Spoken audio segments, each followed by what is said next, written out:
You ask Tiger to solve.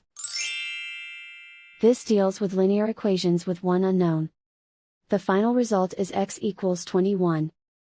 Let's solve it step by step. Simplify the expression. Group like terms. Simplify the arithmetic.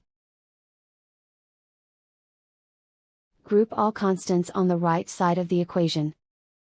Add 51 to both sides.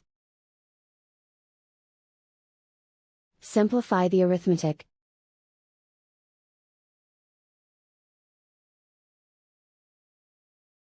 Isolate the x. Divide both sides by 11.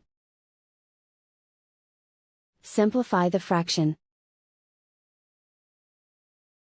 Find the greatest common factor of the numerator and denominator.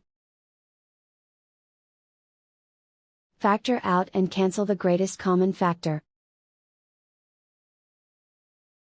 And so the final result is x equals 21.